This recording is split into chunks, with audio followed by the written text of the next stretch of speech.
Welcome on in, golf fans. It's your boy Gsluke here with our course breakdown for this week's American Express. We're going to go over everything you need to know about all three courses this week. A little bit of a unique setup with a 54-hole cut as well. We're going to make sure you're ready for all of this week's action with some course details, analytics per bet the number, and how this course sets up and how it's maybe a little bit different than some of the other ones that we have on tour. We'll go hole by hole via the main course this week. That'll be the stadium course, the one that'll be in play for 2 of the 4 rounds, as well as some custom modeling and comp courses that I'm using for this week to help you identify some of your top plays, whether that's for DFS or on the prop and betting side of things, giving you a game plan for all of that exposure. So by the end, you'll be an expert on all things PGA West. So without further ado, let's go ahead and hop on in. Firstly, let's go through some course details on all 3 venues, and the main one's going to be the Pete Dye Stadium course, and that is the hardest of the 3 venues. If it's really calm, it can play close to the same scoring average at the other 2, but last year it was over 3 shots easier at the other 2 golf courses, so it's a par 72. That'll be the case for all 3 setups. A little bit longer at 7,210 yards, and a lot more water in play than you have at the other 2 tracks, so you can be more aggressive at La Quinta, also at the Nicklaus Tournament course, and you're not going to be penalized nearly as much for doing so. And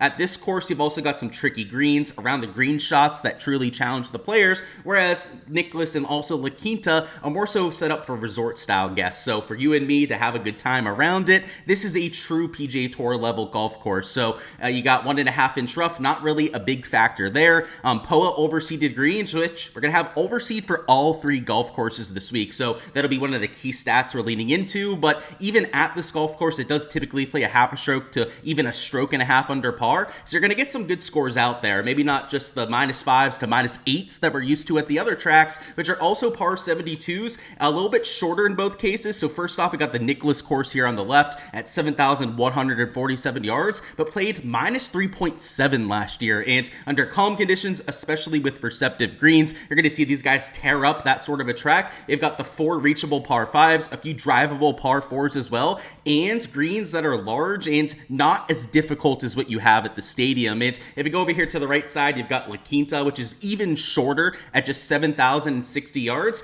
A slightly different agronomy, as you do have some overseed on that golf course. The other golf course is a little bit more of that burnt out Bermuda grass, but still played super easy, -3.4 for last year. Some small greens, so the targets are a little bit smaller than what we have at the PGA West courses, but still a very easy scoring average. And you're only going to get 1 round on these 2 bottom tracks, and they are going to be the easiest and probably the most important tracks that you're going to be playing of the week. And if you want to make the 54-hole cut, which will likely be in the -7 to -10 range, you've got to nuke at these bottom 2 tracks. And you're more so just trying to hold on at the Pete Dye Stadium course because it is the most difficult out of the 3. And then on Sundays, where of course you've got to go out there and make a charge to win this event. So the main stats you're going to see on here will be from the stadium course, just because it's the only one out of the 3 that we have the shot link data for. And we're going to do a little bit more of a deep dive on that one, just because it will be in play for half of the rounds. The other 2 are extremely important though, and more on that here in just a second. But let's start with the stadium course, which is what we have on here for the analytics. And if you scroll down towards the bottom, we can see how they compare to most PGA Tour courses. And the fairway rate slightly higher than your PGA Tour average, so not a lot of movement there. But your green regulation rate, just like you had for the Sony, is much higher at this course than compared to most on tour. It's a relatively easy golf course, plays half a stroke to 1.5 under par, so that's almost always going to be the case with those kind of setups. Scrambling a little bit easier than your PGA Tour average, so although you do have some tricky around the green shots,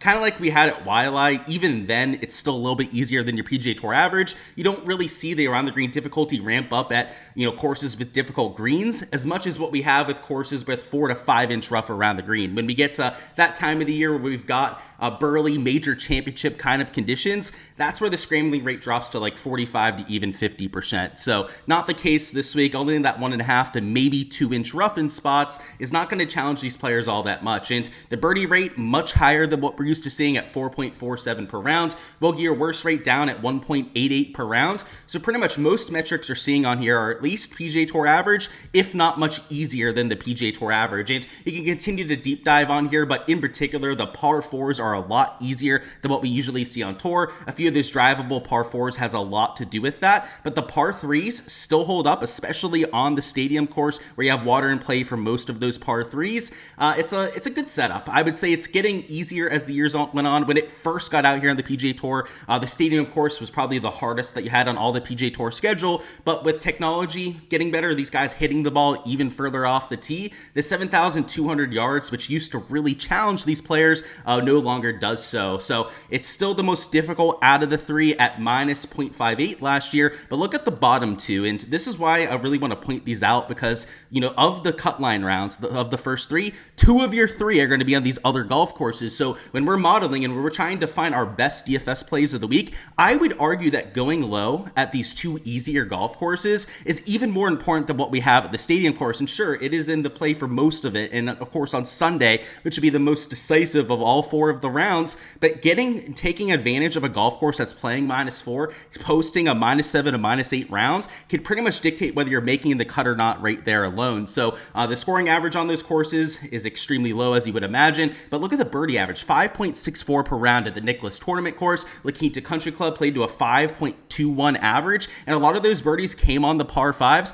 but also on the potentially drivable par 4s that you have at each setup. So I think driving distance, par 5 scoring, birdie or better percentage are some of the more overlooked stats for this kind of a week, and in particular for those bottom 2 tracks. And we're going to talk about that when we get to the key stats tab later. But let's go hole by hole, see some of the shots required around the stadium course, which will be in play for 36 of the 72 holes. So hole number 1's a pretty straightforward par 4 mid-length, but the thing that you can't really appreciate from these overhead views is the rolling contours that you have at this course. And you can kind of see it towards the left side over here, but all the little humps and hollows that you have on this side, the fairways are a little bit flatter, but even then you can see some of the contouring on there too. So your fairway lies aren't always going to be flat like we have at most golf courses on tour. And the greens, you can see they were being renovated there a few years ago, but they have a lot of slope to them as well. Hole 2 is 371, pretty straightforward, shorter par 4, one where a lot of players are taking less than driver. It's less than 120 yards no matter what you're hitting off the tee. So although you could take driver and get it within 40 to 50 yards, you bring on all these fairway bunkers. A fairway bunker shot from 40 to 50 yards would be extremely difficult, and there's just not a lot of upside for going for that sort of a shot. So the 3-wood, maybe the driving iron down to this marker, and then the flip wedge in is going to be the far more prominent strategy. Hole 3 is 469. It is a straightforward par 4, one of the wider fairways as well that you have at this golf course. The green is pretty narrow. You can see it's awkwardly shaped as well, so better for somebody that's hitting a right-handed draw. The right-handed fade into this green does make it a little bit smaller though, so you know, your lefties that can fade it would be able to take advantage of that, and also your righties that hit that draw like I said. Hole 4 is 192. It's a pretty normal shaped green. It's also a longer iron shot, which you have on most of these par 3s. One without water though, and that's going to be more of a factor on some of the other ones that we go through. Hole 5 is 540, so it is a reachable par 5. You do have the water in play for the tee shot though, so it does make things a little bit more complicated than they seem for just a 540-yard par 4, or par 5 I should say. The other golf courses though, La Quinta, Nicklaus, you don't get a whole lot of water out there, and you have a lot of par 5s that are in this similar sort of yardage, so that's why they're taking advantage of so much more. And it's not just on the tee shot, but also the second shot has water in play, so you're going to see a lot of bailouts, first off to the right side off the tee, and then to the left side into that green. Next up we have 6, which is 252, a longer par 3 and also one with water on it. They're not going to tip this out for all 4 rounds though. In fact, the first 3 days when they have the Pro-Am out there, they'll likely have it towards at least 1 to 2 tee boxes up. Round 4, maybe they tip it out, but even then it'll likely be a slightly easier pin location. Hole 7 is 351. This is also a extremely short par 4. However, it's not one you can take on off the tee, as you've got the water down the right and this little bit of an outcropping which keeps you from going for it. There was one round last year where you did see people going for the green, and that's because they moved up the tee and it was playing directly downwind, but that is something that you don't always see at this course, and really the last time in the last 5 years we saw that was last year. Next time you have hole 8, which is 558, another reachable par 5. No water in play for the tee shot here, so players tend to be a little bit more aggressive and have a better chance in actually going for this 1 and 2. 9 is 452. It is a slightly difficult tee shot with the water down the right side. If you bail out to the left, you've also got some humps and hollows over here, which can present a slightly difficult lie with the water on the right side. And this green's protected not only by the water, but also by some well-placed sand bunkers around the green as well. Starting on hole 10, and we're going to have a double tee start for at least the first 3 rounds. Down the right side, you've got a lot of humps and hollows and also some bunkers that come into play. And if you take on the fairway, you do have that that water towards the left side, but it makes your approach shot so much easier than if you hit it in that bunker, because if you're in that bunker to a left side pin location, I've seen so many players come up heavy and into this water that I think it's worth taking on the risk off the tee to set up the easier second shot, because it becomes a birdie hole with just a wedge in. So next up we got 11, which is the longest par 5 at this golf course, or maybe the second longest. I know the other par 5 on the back nine is also pretty lengthy, but this one does have water in play for your second shot, so it is a 3-shotter for most of the field. And if not a 3-shotter, a lot of people laying up maybe slightly over here towards where my cursor is. Next up, we got 12, which is a short positional par 4, one where some of the longer players might choose to push it up there near towards the green, but a lot of that is going to come down to pin location, because if it's tucked over that front bunker, then you really need to have a wedge in to have any chance to get close. But if it's a back pin location, having that pitch shot in would make an easy birdie if you have that power. So one where the strategy really comes down to where they put the hole. 13 is 212, another longer par 3, also one with water the whole way down the left. And when it's windy and they tip this out, this can be the hardest hole that you have at this golf course. It does depend on that tee box though, as if they shorten it up and it is a front right pin location, then it actually might be playing a little bit under par as opposed to well over. 14 is 390, a positional short, usually a layup for people off the tee here. You can't get near the green, so there's not really any upside for pushing it out there too far. And because it is a wide landing area, you might as well hit a 3-wood, take advantage of that, and then attack with the second shot. I would say front pin locations there are a lot easier than what you have when you have them tucked in the way back. Those wedge shots to back corners can be a little tricky depending on the wind. Next up, we have 15, which is 465. This is a mid-length par 4. It would qualify as one of the maybe quote-unquote hard holes that you have on this course, but this is not an overly difficult golf course, so it's still pretty run-of-the-mill. 16 is that long par 5 I was talking about, I guess the second longest par 5 officially. However, it does usually play into the prevailing wind, and a lot of times people aren't taking this on in 2, because the bunker here towards the left side is the most severe that you have on property, and you can't really see, and it doesn't do justice with these overhead views, but it's like a 15 to 20 yard deep bunker. So if you get down there, it's not even a guarantee that you can get it onto the green. So a lot of people laying up, leaving themselves a 40 to a 50 yard pitch shot, in particular when it's playing into that breeze. 17 is called Alcatraz. It is an island green, kind of like 17 at Sawgrass, but not as severe with the sloping on this green. You do have some rock outcroppings around it though, which can make for some drama, as a lot of times players will hit it on the green and it'll trickle off into those rocks, and it can be playable at times, but a lot of times you're in jail, hence the nickname for the hole. And then finally 18, which is 444. You have water down the left. It reminds me of 18 at the Hero World Challenge a lot, because the topography towards the right is that little hilly humps and hollows that you see on a lot of the other part of this golf course, and then you have the water the whole way down the left side. And this is probably a little bit easier because it's a lost ball to 18 at the Hero World Challenge, but still tricky because the water comes in play for the second shot as well, and any left side pin location, which will probably be saved for round number 4. Round 1 through 3, where we for sure have the pro out there, they'll probably put it towards the right side for the sake of the amateurs, but it's a tough finishing hole, and especially if you get yourself out of position off the tee. And that's why if we take a look at Bet the Numbers modeling for this week, you can see that they're looking at a lot of accuracy stats, and I personally think their modeling is spot on for what we have at the stadium course, but I do think that I'm going to make my personal modeling, what I'm doing in my projections this week, I've already gone out there and ran some,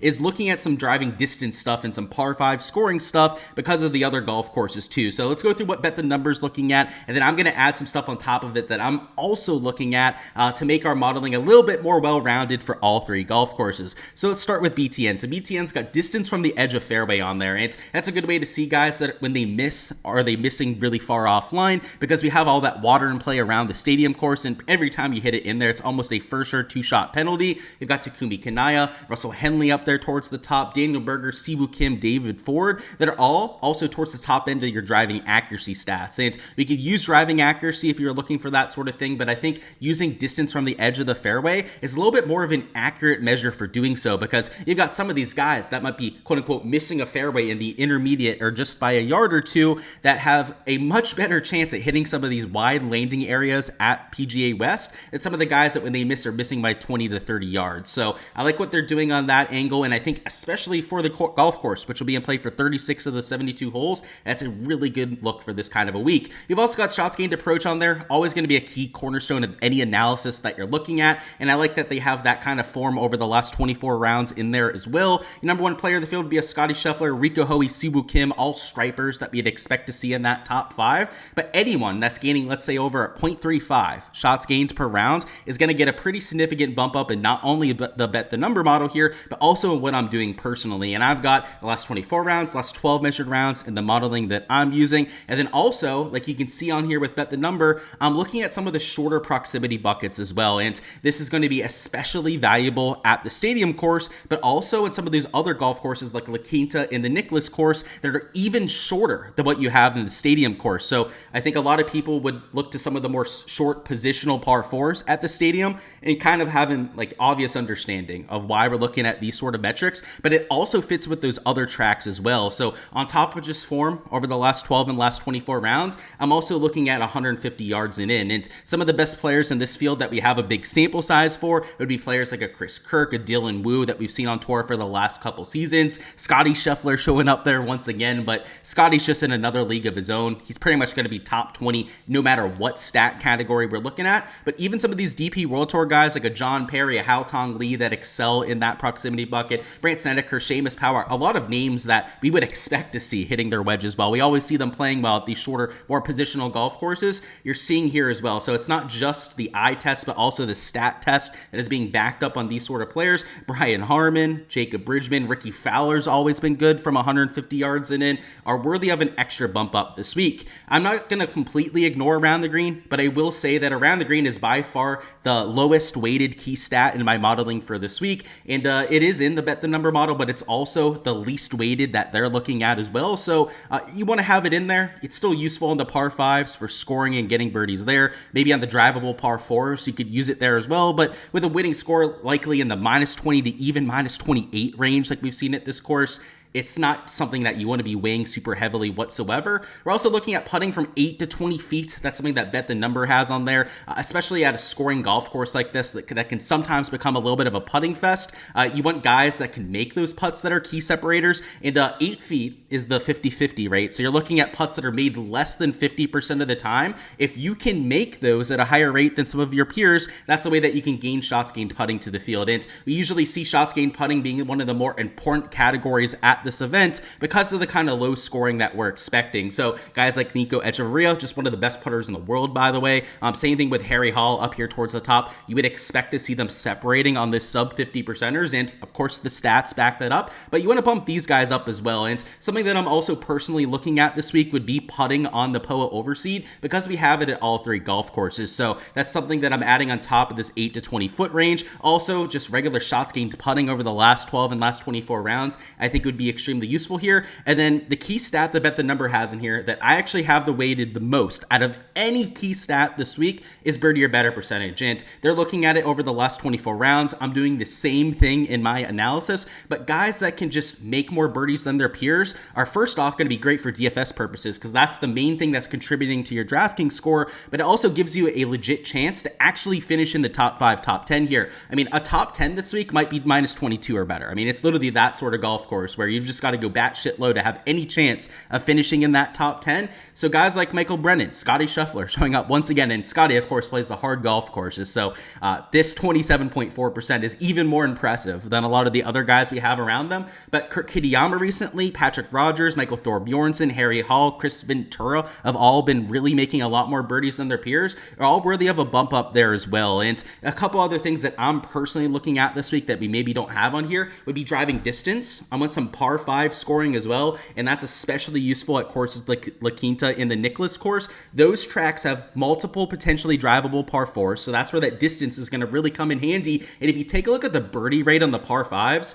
it's obscenely high at those courses. In fact, you have a lot of eagles that are made on the par 5s at those golf courses as well, and being able to post a couple of those, massive for your DraftKings scoring. They're even more impactful than what you have with birdies. I believe it's like 7 or 8 points that you're getting per eagle. All of that adding up over 72 holes is why I'm adding some of those power stats on top of that. So I'm making my modeling a little bit more full encompassing for all the different golf courses, but bet the number really dialed in on what to expect for the stadium course this week. And if we take a look at the top 5, top 10 in the modeling, Scotty's number 1. We're always expecting to see that. You've got some of your studs like a McIntyre, a Hoey, a Harry Hall towards the very top, but ball striking popper like a Meissner that can keep the ball in play and you can see is pretty good from 150 yards and in. A Ben Griffin, a Chris Kirk, not really that bomber off the tee, but somebody that, especially at that stadium course, can get their way around it quite well. You've got your Matt Kuchars on there, your Matt Wallace's, your Stephen Fists that maybe I wouldn't have been expecting to see towards the top 5, the top 10,